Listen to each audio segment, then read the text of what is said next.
My story can only happen in America, not anywhere else. I was not born with a silver spoon. I grew up in a middle-class family.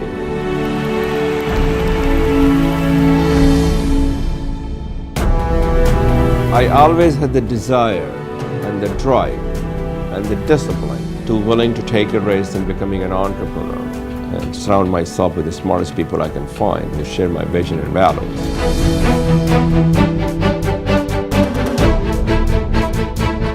I always believe that if you work hard, if you try to aim high, you will be successful.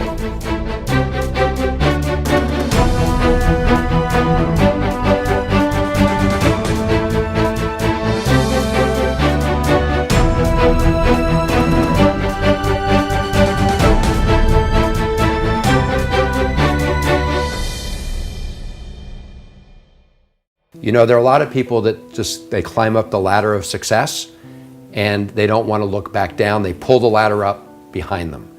Frank Islam is somebody who climbed the ladder and wants to keep putting new ladders down so more people can climb up. Frank wants to really give back. He honestly believes that's what he should do. To whom much is given, much is expected. And that's one of Frank's favorite quotes. I know he believes that sincerely. Frank is a very bright star from Azamgarh. He came to United States and he made money, and a lot of other people make money. But he was willing to reinvest in the community. None is a greater servant of all humanity, of every people, every faith, every religion, every race, every ethnicity. None is a greater servant than Frank Islam. America has been a haven for immigrants for nearly 400 years. These immigrants have built successful careers in the U.S. by working hard and seizing the immense opportunities the country provides to the newly arrived. A few of these immigrants who dare to dream and aim even higher have gone on to shape destinies and leave great legacies.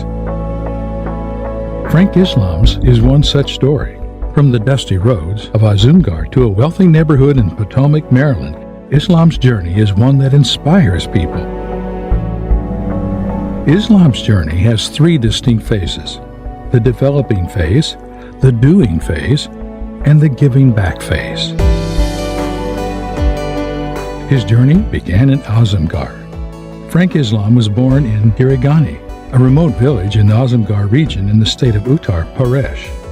The young Islam spent the first few years of his life in Kirigani. The area was quite remote. It was inaccessible from many of the road. The family in Azamgarh from my father's side were very well to do.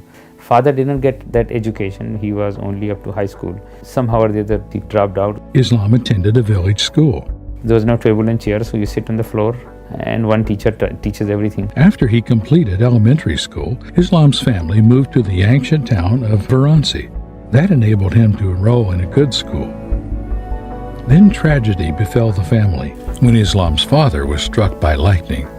From early on, Islam knew that he was to write not only his own destiny, but that of the whole family, and look after his mother and ailing father. My father felt very strongly that in order for us to be successful, the key ingredient is education.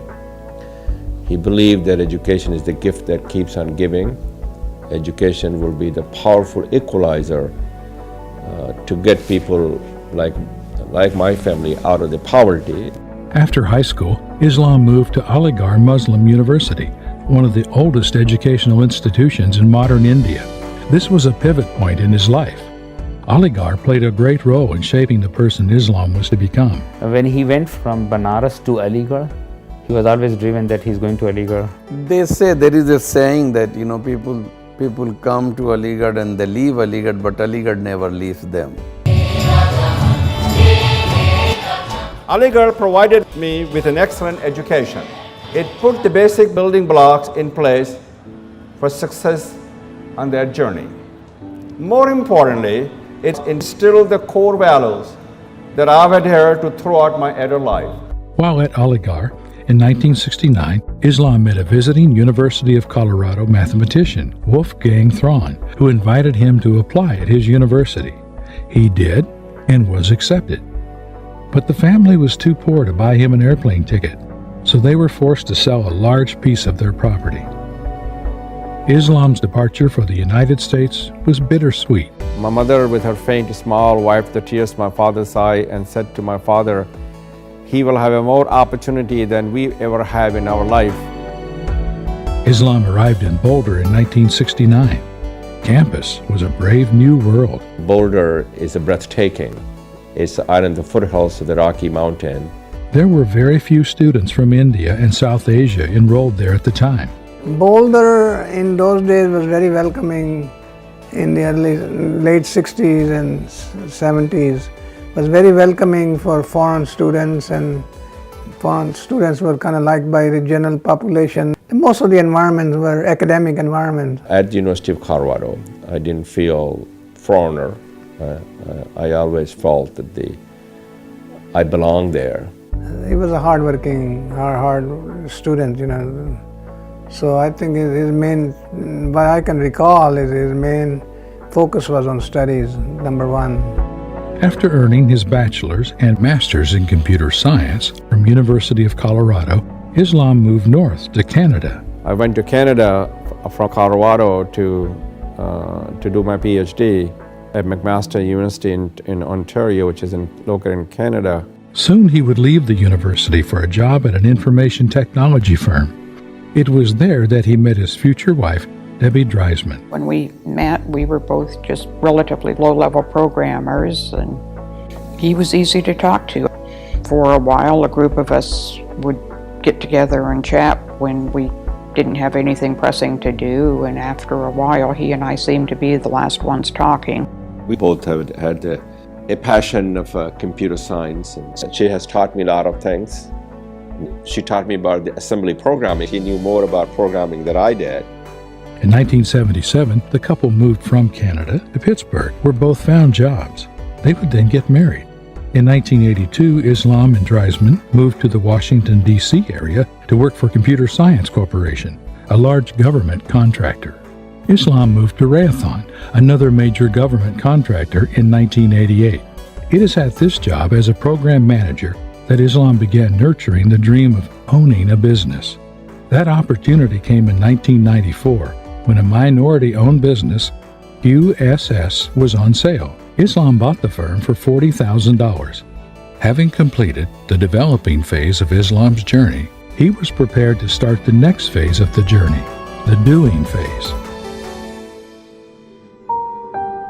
University of Colorado provided me the building block to become an entrepreneur. After I got the education, I have to work for a couple of IT companies that gave me the real work grounding. Despite the preparations, life as an entrepreneur was not easy, especially not in the first 2 years. First 2 years were a struggle, sacrifice. We mortgaged our house. As a matter of fact, we took the second mortgage on our house to get the money from Rick's National Bank, which is no longer in business. I had no conference room, even a table to sit on. It was a difficult part of my life. It was probably a year and a half before he took a full salary. He was really putting it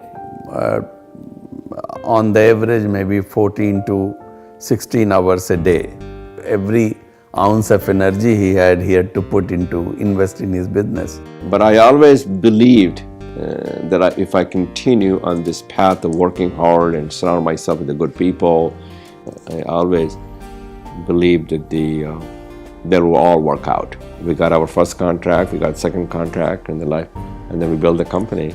QSS secured a number of contracts from large government departments and agencies, such as the Pentagon and NASA.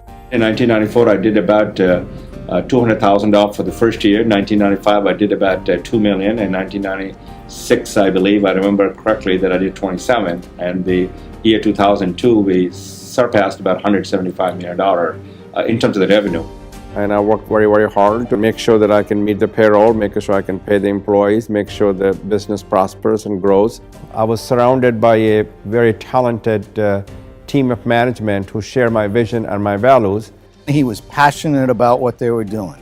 He really liked the business that he was in. The second thing, he was committed to it. He spent a lot of time on it. He was focused on what was necessary to make it work.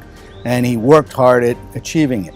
Ed Krigo is a friend who has co-authored 2 books with Islam and writes a joint blog with him. Their motto was a passion for perfection. And what he saw was a number of the service firms did not do that. So their point of differentiation was to do it right the first time and to ask the customer what they wanted. And that was in counterpoint to some firms that were service firms that were not top blue chip.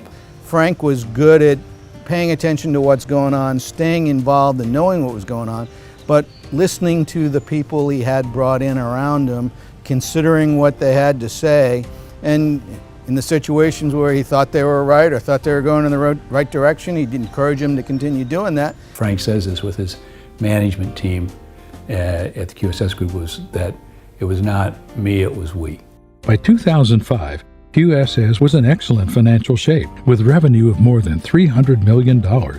But after running the company for 13 years, Islam was ready to move on. I was ready for the next challenges, and I decided that I needed to concentrate more into the philanthropic activities and helping others rather than continue earning money. He and I worked together to frame how we would sell the company, how would we pitch it to other companies, and the reality is when you have a solid company with solid people that has performed well, I won't say the company sells itself, but it's very easy to talk to potential acquirers and explain what we've done and generate interest in the company.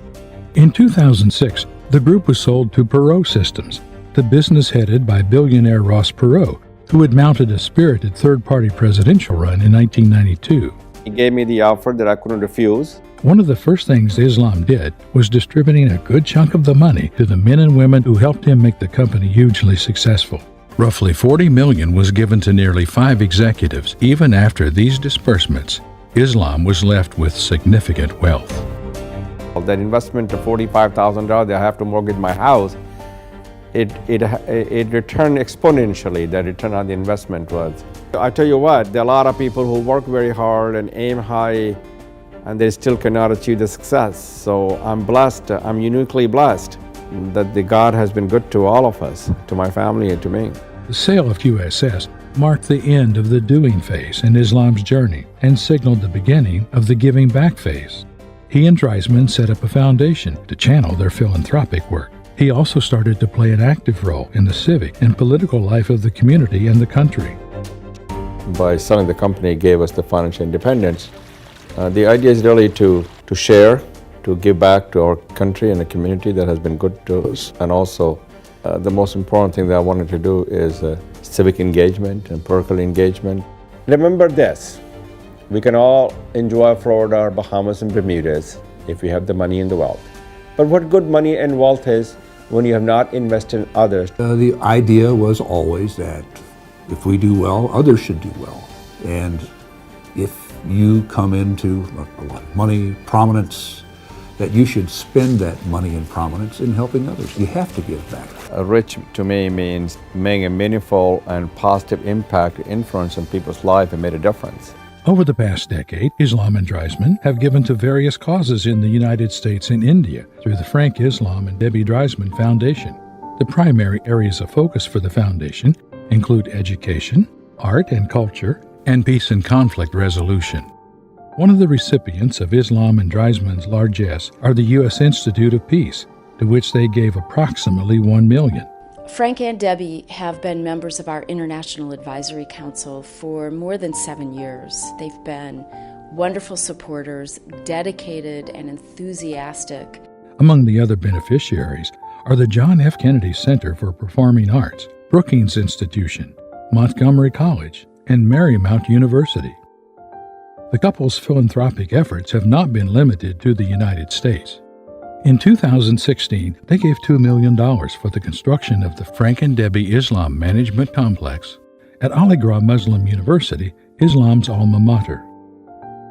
The donation to Aligarh was important to Islam for 2 reasons: his emotional connection to his alma mater and his intense faith in the uplifting ability of education. As I look at you, I see me, in you. I know there are other Frank Islam in this graduating class today.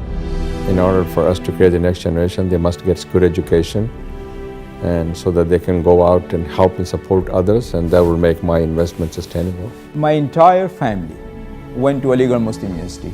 We owe to Aligarh. There is no doubt about this. We are here because of Aligarh Muslim University. You start with your family, and then you work with your business, and then you work with a broader society, so you just bring that circle out and bring that circle out, and he's applying the same kinds of principles. Besides philanthropy, Islam is also active in promoting political and civic engagement. He has positioned himself as a thought leader through his writing and speeches, co-authoring 2 books and writing columns for a number of publications. In the past decade, he and his wife Debbie have also given generously to political candidates. We should all be involved in politics because the policy that is made by the politicians affects our life. It gives you the voice, and also it gives you a seat on the table. His aim in politics is to have a seat at the table. But he's got a lot of important things that he thinks need to be at least considered. And by engaging in politics, he wants to be sure that some of the ideas out there get a proper airing. At the Democratic Convention in Charlotte, I'm joined by Frank Islam of Washington, D.C., a prominent Indian American. Frank has really proven himself to be a strong force within the Democratic Party. The person has accomplished a lot of things. When he inherited a very bad economy, the worst economy. He contributes lots of ideas to the debate, and because he was a successful entrepreneur, and he's a successful entrepreneur as a recent immigrant to the United States, he really can speak from the heart about what this country has to offer, and also speak about how it's so important to provide those opportunities to other people.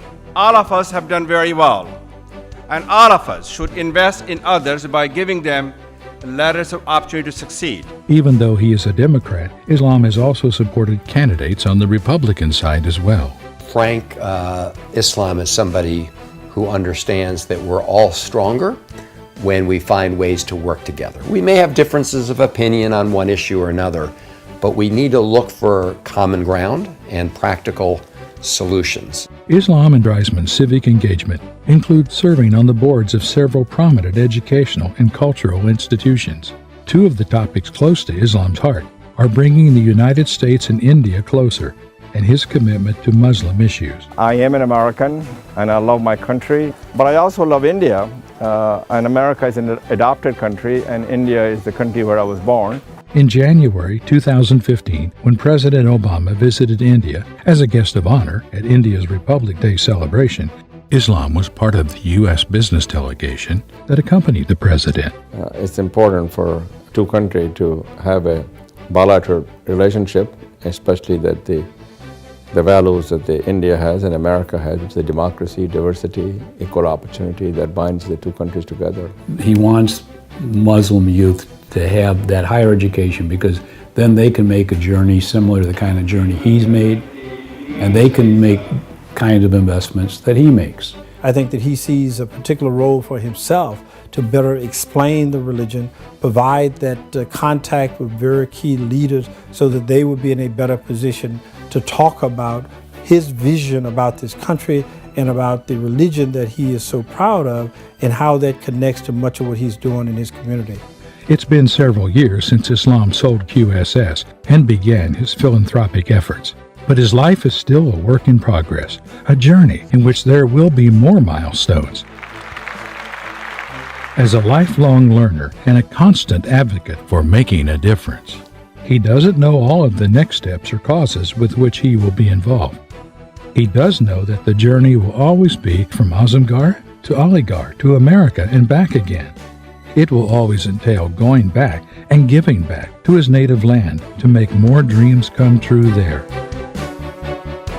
It's been said that you can't go home again. Islam knows that is not true. The truth is you never leave home. Your home is your home in your mind, in your heart, and in your soul. Frank knows that, and because of that, the dreams go on. Let us together change the face of Azamgarh, one family at a time, one village at a time, and one individual at a time. My legacy, I would hope people remember me, that I inspired others because I have made a meaningful and positive impact in people's lives and made a difference in people's lives. My legacy will be that I've created many more Frank Islam who can follow my footsteps to become an entrepreneur, willing to take a risk and become a business owner and serve our country and give back to our country.